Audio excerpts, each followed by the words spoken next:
Let's go through the morning's newspapers now. With us, the broadcaster Gemma Forte and the journalist Yasmin Alabai-Brown. Gemma, Yasmin, good to have you with us still. Thank you very much for your time and patience this morning. Let's start with a story, of course, that's dominating a lot of the newspapers today, Gemma, and this is the story of ITV and Philip Schofield. And you've picked out some reporting in the Telegraph, as I understand it. Just take us through this.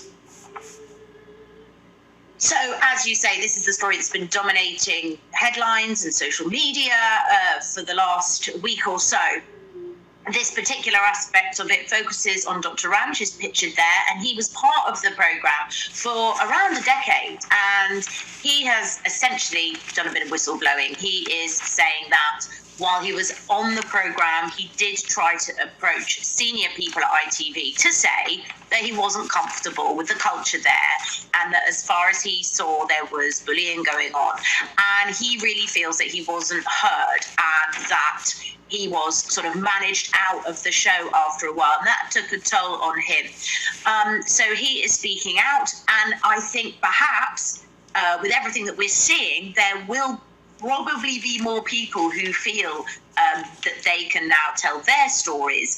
And so I think for ITV, this is not something that is going to go away. I think it's going to be rumbling on for some time. And of course, it begs huge questions about those who have been complicit in a culture that quite clearly, from everything we're hearing, isn't acceptable and wouldn't be acceptable in other places of work.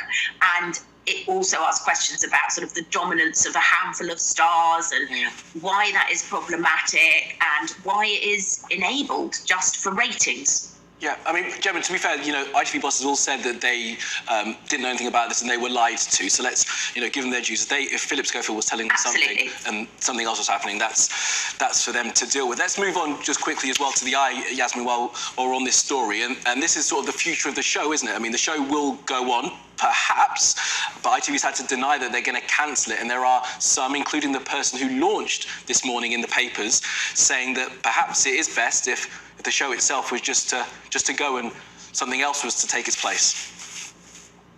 I think there, some big changes will have to happen, and I just don't buy this idea that the top execs knew nothing about it. And they've said, Kevin Liger, the programme's head, says they carried out an independent investigation when issues were raised earlier.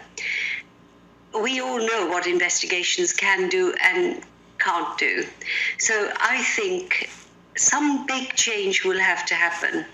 And one of the problems with TV is when you have these superstars, they are your assets. If you feel if you lose them, everything crashes. And they felt that when Piers Morgan walked out, but it didn't crash.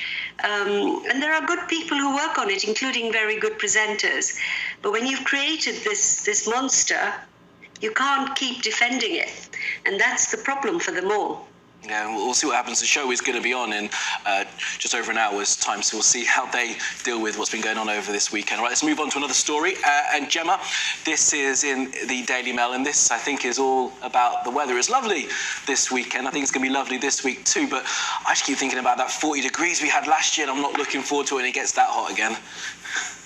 Yeah, my bedroom's in the loft. That was not fun. But we love a bit of sunshine, and us Brits are also preoccupied with the weather. We've had a horribly long winter, so as far as I'm concerned, this is beautiful and coinciding with a bank holiday as well. It's hard to plan, isn't it, in this country? You just never know what the weather's going to be like. But if you did have a wedding or something that was outside, then you've been on to an absolute winner. So this is what this story is saying. The beaches have been packed. People have been enjoying the beautiful weather.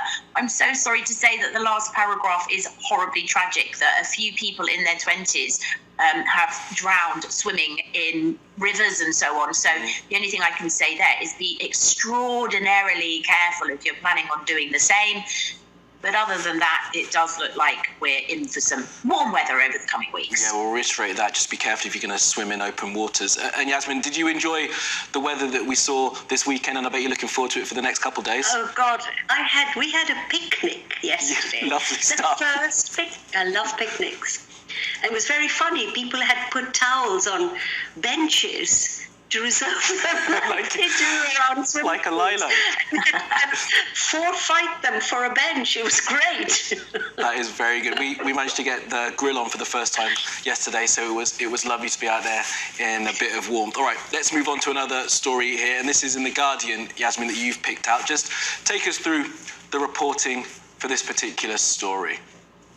So 2 men have been charged with interrupting a rugby match in Twickenham.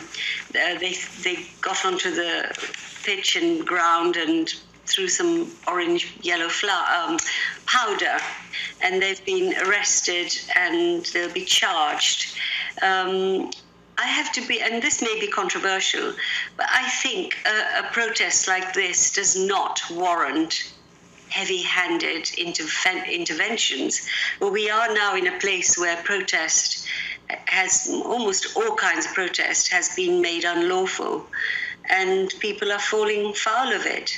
I feel our freedoms are being taken away, and these are good people. They are protesting to protect our planet, and if I were younger, I'd do the same.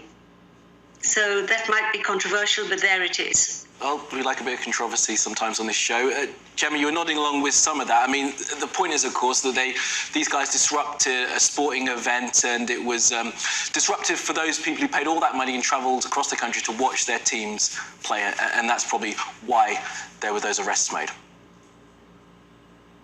Yeah, absolutely. And but you know, that is the point of protest, isn't it? It is disruptive, and I do agree with Yasmin. At the heart of this are people who just really care about the planet, and it was worrying when we saw over the coronation. I mean, there was one woman, just going back to the protest bill, who'd flown over from America, who was a real monarchist, and she'd done nothing, and she found herself arrested. You know, like it's very worrying, these very ambiguous powers now that the police have to be able to stop anybody who might be thinking about causing some chaos. That's the times that we're in. It has definitely changed somewhat. All right, let's move on to another story here, and this is a fascinating bit of reporting, but I do think this was always going to come out in this way. Gemma, this is in the Times, and we had Stephen Barclay on Sophie Ridge yesterday being challenged by Trevor Phillips over this. These are the 40 new hospitals that were promised by Boris Johnson. They're not going to be 40 brand new hospitals, are they? No, they certainly are. And that's really what it was sold in as. We can probably all remember, he said it multiple times, 40 new hospitals.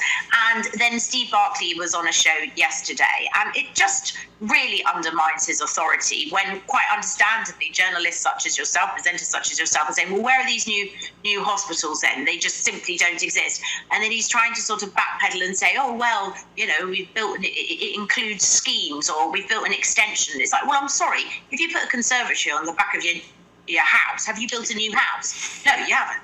Built a conservatory, and that's sort of just not acceptable. And politicians across the board, we've all had enough of it. Don't lie, don't say things that are just fundamentally untrue if you're not even going to have a vague go at it. And Yasmin, that's the truth as well, isn't it? I mean, the fact that there may have been something dishonest about that promise that was made, but at the heart of this as well is the fact that we've got a crumbling hospital infrastructure, a hospital estate that needs to be fixed. And these plans were probably never going to get to that point. Absolutely. And you know, privatization is being pushed through a back door. And sometimes when you talk to Tory MPs, they'll tell you that's the only way to fix it. No, we have a National Health Service. We should have the money to not only refix, you know, tinker with the infrastructure to make sure our hospitals are safe and good enough for our population. We pay through our taxes for this.